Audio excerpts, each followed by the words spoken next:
19세기 중반 두 번에 걸쳐 아주 기이한 화재 사고가 발생합니다.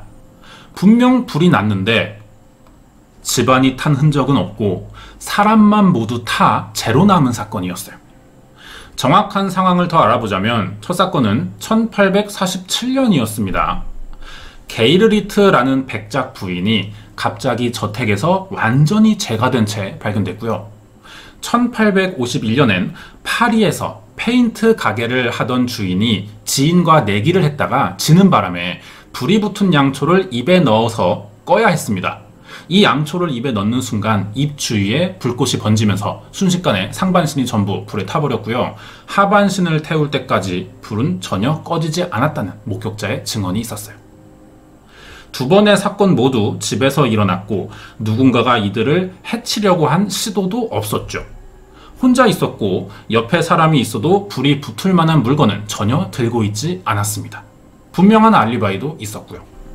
출동한 경찰과 소방대원이 현장을 조사해봤지만 사망한 사람의 주변에는 양초 외에 인화성 물질이나 불을 피우는 도구가 전혀 발견되지 않았습니다. 그렇다면 도대체 어디서 불이 붙었고 주변 물건이나 가구에는 왜 불길이 번지지 않은 것인지 전혀 알 방법이 없었죠.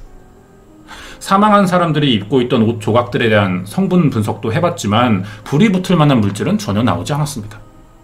이런 화재 사고가 한두 번 정도만 일어난다면 원인을 찾지 못해도 운이 없거나 누군가 살해를 한 후 피해자에게 불을 붙였다고 추측할 수는 있을 것 같아요. 하지만 전혀 가능성이 없는 상황인데도 비슷한 종류의 사건들이 여러 번 발생해 왔다는 거죠. 이런 현상을 인간이 자연적으로 불에 연소한다는 뜻의 SHC라고 부르고요. 우리말로는 인체 자연발화라고 합니다. 인체 자연발화 사고로 사망한 사건은 전 세계에 아주 많아요. 그리고 오늘 알아볼 사건들은 수사기관의 정식 조사가 이뤄진 뒤 결론 내려진 것으로 이미 인터넷이나 유튜브에도 여러 번 소개됐습니다. 어떤 사건들이었는지 자세한 내용이 궁금하시면 구독과 좋아요 부탁드립니다. 첫 번째는 앞에서 소개한 것처럼 1847년 6월에 게이르리츠 백작 부인이 저택에서 전신이 불에 탄 채로 발견된 사건입니다. 현장에서 게이르리츠 부인을 태운 불길은 전혀 발견되지 않았고요. 이미 완전 연소된 상태였어요. 언제 불이 붙었고 사망 시간이 언제인지 확인할 수 없는 사건이었죠. 두 번째 사건은 미국 플로리다주에서 일어났습니다. 1951년 7월 2일 아파트에 사는 카펜터 부인이 세입자인 메리 리자 할머니에게 저녁 인사를 하고 집에서 잠을 자던 중 어딘가에서 타는 냄새를 맡았다고 합니다. 하지만 보일러 과열로 나는 냄새라 생각했고요. 시간이 지나면 괜찮아질 거라는 생각에 계속 잠을 잤다고 하는데요. 밤사이 화재 신고도 없었고 시끄러운 소리도 나지 않은 걸 보니 역시 보일러 과열이라는 생각을 하며 건물 밖을 나옵니다. 우체통에는 리자 할머니에게 보낸 편지가 도착해 있었거든요. 이걸 전해주러 할머니 방문을 열려고 하는데 문고리가 너무 뜨거웠다고 합니다. 안에서 뭔가 심상치 않은 일이 벌어졌거나 불이 났을지도 모른다는 생각에 카펜터 부인은 소리를 질러 주변 사람들에게 도움을 요청했어요.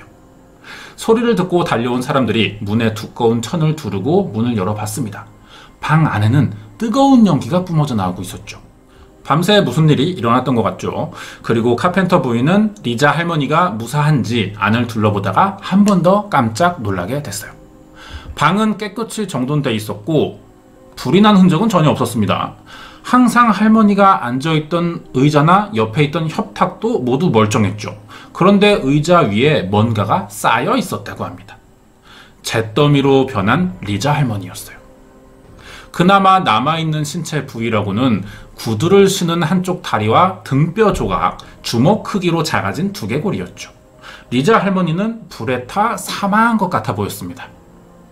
사람이 재가 될 정도로 타려면 생각보다 큰 불이 나야 됩니다. 예를 들면 화장터에 가보신 분들이 잘 아실 텐데요. 아무리 길어도 2시간 정도면 화장이 끝납니다. 여기서 사용하는 불은 1000도 가까이 올라가거든요. 이렇게 생각해보면 리자 할머니는 대형 화재에 노출된 거나 마찬가지예요. 그런데 방 문고리가 뜨거운 걸 빼고는 집안이 너무 멀쩡했다는 거죠. 그을린 흔적도 없었습니다.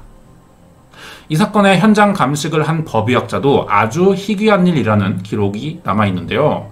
자신이 법의학자로 일해온 동안 사람이 이 정도로 연소했는데 주변 건물이나 물건에 전혀 영향을 주지 않았다는 것이 매우 이상하고 이런 사건은 한 번도 보거나 들은 적이 없다고 말했어요. 세 번째 사건은요. 1966년 12월 5일 미국 펜실베니아주에서 일어납니다.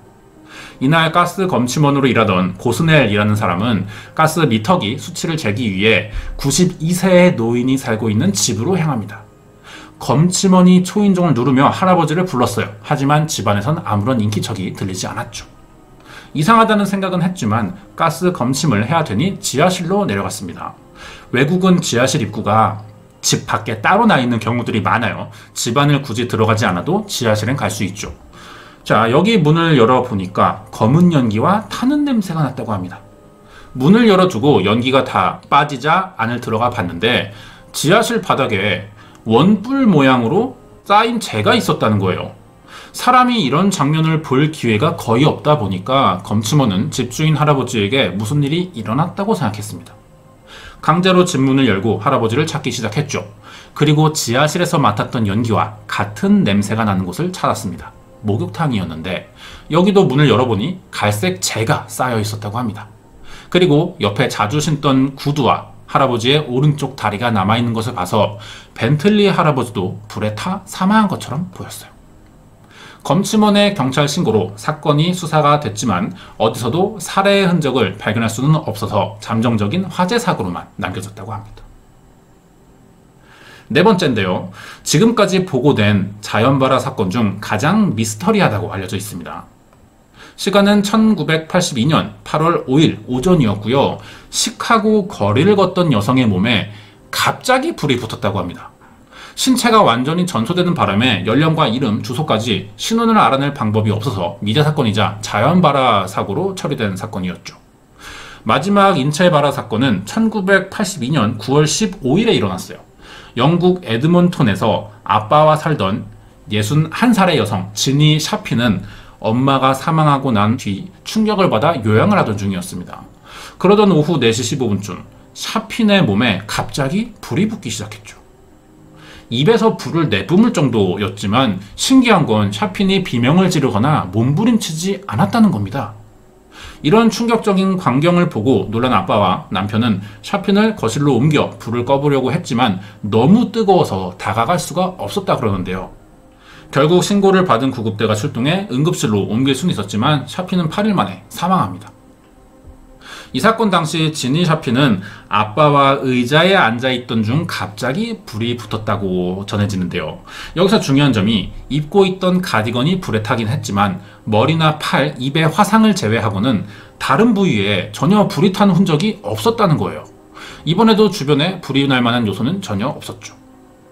여기까지가 인체 자연 발화라고 알려진 대표적인 5가지 사건입니다.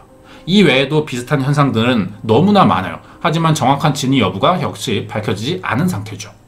그리고 우리는 이 사건들을 어떻게 이해해 볼 수 있냐는 겁니다. 정말 아무 이유 없이 일어난 사고인지 아니면 사람들이 흔히 말하는 신의 저주나 악마의 장난으로만 봐야 할지 이런 부분을 따져봐야겠죠. 지금부터 인체 자연발화 사건의 진실을 알아보도록 하겠습니다. 이 사건들은 시간이 지나고 과학수사가 발달하자 너무 쉽게 원인들이 밝혀집니다.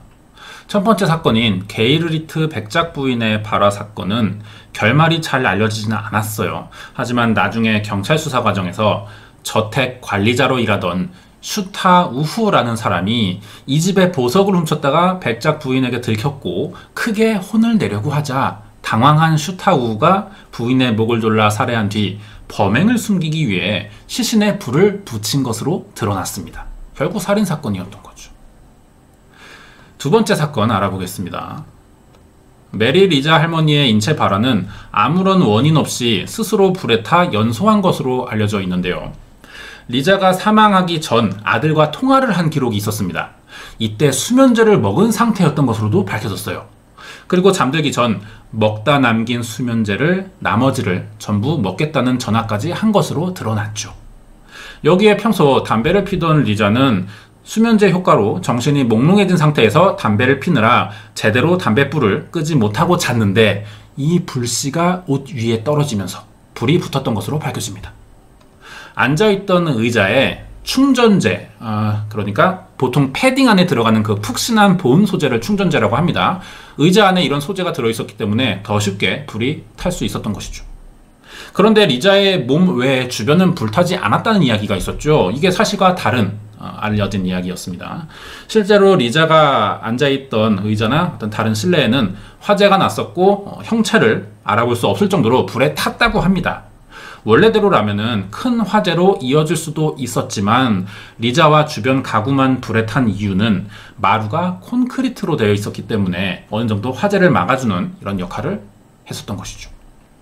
현장을 발견한 목격자들과 법의학자가 리자의 뼈까지 모두 타 재가 됐다고 한 이야기는 사실이었습니다. 뼈 조각을 제외하고 실제로 전부 다 타버렸어요.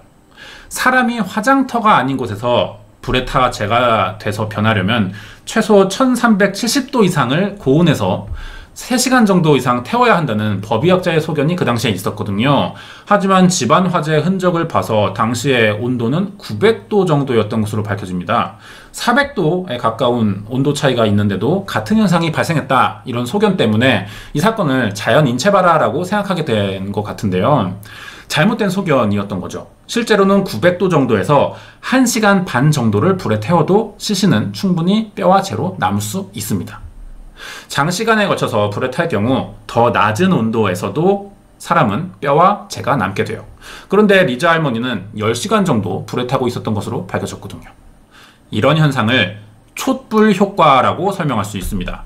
촛불 효과는 계속해서 태울 수 있는 연료가 있는 한 불이 꺼지지 않고 지속되는 현상을 말하는데요. 리자 할머니의 경우 입고 있던 옷과 체내 지방 성분이 연료가 되면서 10시간 가까이 계속 불에 탈 수 있었던 겁니다. 과학적으로 가능한 현상이라는 얘기죠. 전체적으로 화재가 난 공간이 조금씩 장기간에 걸쳐 불타기 좋은 환경을 만들어줬기 때문에 발생 가능성은 굉장히 드물지만 충분히 가능한 현상이라고 밝혀졌습니다.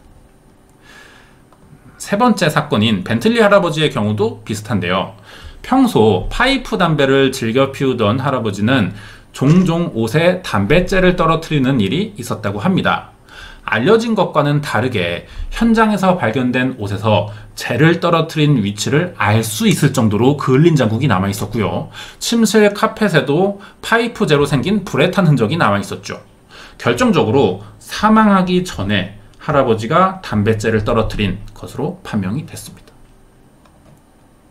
이 할아버지의 현장 사진이 대표적인 인체발화 현상으로 많이 공개되고 있는데요. 알려진 이야기는 앞에서 말한 대로 신체가 완전히 연소했고 다리만 남겨졌다고 합니다. 하지만 실제로는 두개골과 여러 뼈들이 남아 있었어요. 그런데 이게 기사로 내보내기에 적합한 사진이 아니었던 거죠. 그래서 편집 과정에서 제외가 됐는데 이런 상태에서 기사를 본 사람들은 다리만 남았다고 기억하는 것 같습니다. 사람 한 명이 이렇게 완전히 탈 정도면 대형 화재가 분명하고요. 집안은 다 탔을 거예요. 그런데 왜 집안은 불타지 않고 화장실에서 시신이 발견됐다는 걸까요? 이런 현상은 사건이 일어나게 된 배경을 생각해보면 간단히 알 수가 있습니다. 일단 할아버지가 92세의 노환이에요. 그 당시 보행기에 의존해야만 걸을 수 있는 상태였다고 합니다. 그럼 옷에 담뱃재가 떨어졌을 경우 금방 반응할 수 있는 몸이 아니라는 얘기죠. 담뱃재가 옷에 닿아 불이 붙게 되자 최대한 빠르게 화장실로 이동했지만 몸이 따라주지 못했던 거예요. 어떻게든 화장실로 들어와서 옷을 욕조에 넣으려고 했지만 이미 몸이 불에 붙은 뒤였고 리자 할머니 사건 때처럼 촛불 효과가 일어난 거예요. 이렇게 욕실에서 결국 온몸이 불에 타 사망한 겁니다.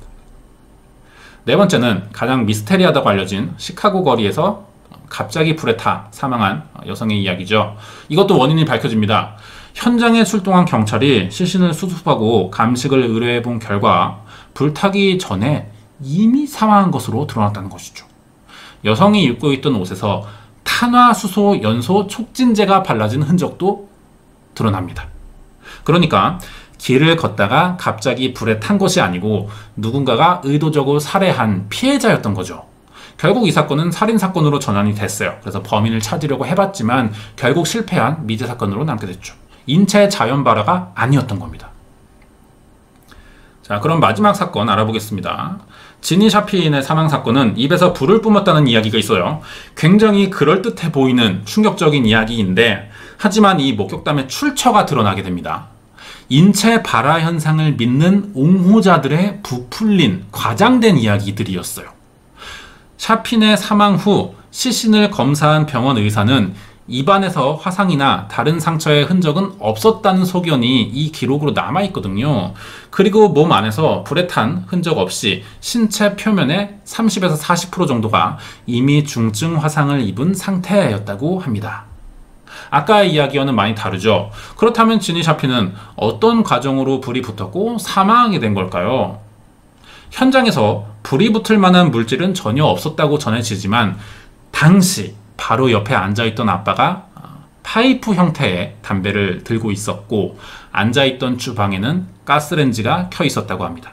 즉 화기의 원인이 있었고 불이 계속 연소하기 좋은 공기가 흐르는 장소에서 담배를 핀 것이 화재의 원인이죠. 그 당시 신고를 받았던 경찰관은 현장에 도착했을 때 이미 지니 샤핀의 옷이 불에 타고 있었다는 증언을 남겼습니다. 이것은 지니 샤핀이 불에 탔다기보다 옷이 계속 연소하는 중에 몸에 불이 붙었다라고 보는 게 더 타당하죠. 옷에 불이 붙었고 타면서 피부에 옮겨 붙은 것이 더 정확한 표현이고요. 그렇게 말하면 인체 자연발화라고는 볼 수 없는 사건이 되는 거죠. 화재 원인은 아빠가 피던 담뱃재가 옷에 떨어질 때 가스렌지의 뜨거운 공기와 만나면서 불이 붙은 것으로 봐야 될 것 같습니다. 화재 순간에 지니 샤핀이 전혀 미동 없이 가만히 있었다는 말도 결국 인체 발화 현상 옹호자들이 부풀려낸 거짓 이야기고요. 실제로는 큰 화상을 입어서 울고 있던 것으로 밝혀졌어요. 여기까지가 대표적으로 알려진 인체 자연발화 현상에 대한 5가지 이야기의 사실들이었습니다. 알아보니까 이 현상들은 결국 실제로 존재하지 않았고 화재 사고에 사람들이 살을 붙여서 만들어낸 이야기라는 것을 알 수 있죠.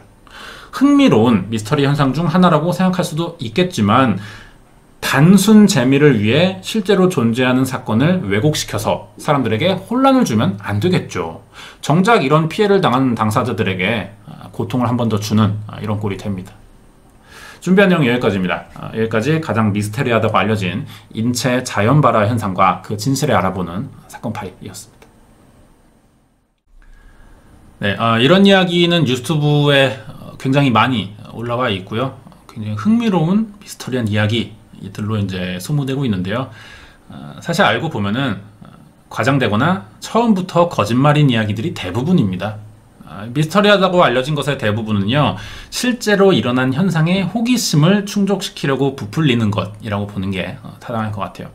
이런 장르 좋아하는 사람들에게는 제가 조금 아쉬운 이야기가 될 수도 있겠죠 하는 말이. 하지만 사실을 거짓으로 만들어서 사람을 속이면요, 이게 아무리 작은 일이라도 누군가는 피해를 입게 됩니다. 이런 것들을 좀 조심하자는 취지에서 만들게 됐어요. 다음 주 예고하고 마치겠습니다. 세계에서 가장 유명한 살인마 누구일까요? 우리나라의 경우는 다르지만요, 해외라면은 아마 대부분이 잭 더 리퍼라고 대답할 것 같습니다. 여러 명을 죽였고 현장에 아무런 증거도 남기지 않았어요. 이렇게 100년이 지난 현재 잭 더 리퍼 사건은 전 세계에 아주 유명한 미제 사건이 됐죠. 살인을 저지르면서 신문사나 잡지사에 편지도 여러 번 보냈어요. 굉장히 과감한 행동으로도 유명한 사람이었습니다. 현재 잭 더 리퍼는 아마 사망했을 거예요. 문제는 그러면서 어느 정도 이 사람이 신화적인 인물로 남겨지고 있다는 생각이 저는 듭니다. 관련 캐릭터들이 만들어지고요, 팬들이 생겨났어요. 그리고 다양한 컨텐츠로도 제작되고 있다는 겁니다. 아무리 돈이 되면 다 팔 수 있는 자본주의 사회라고 해도 연쇄살인범을 이렇게 소모하는 건 문제가 있다고 생각하거든요. 강호순 티셔츠 나오면 여러분 살 수 있습니까? 이런 이야기예요. 다음 주에 잭 더 리퍼가 어떤 일을 했는지 자세히 좀 알려드리도록 하겠습니다. 알고 나면 절대 이런 행동 할 수 없을 거예요. 다음 주에 전대미문의 살인마로 알려진 잭 더 리퍼 사건과 연쇄살인 과정들에 대해 알아보도록 하겠습니다. 오늘은 여기까지입니다.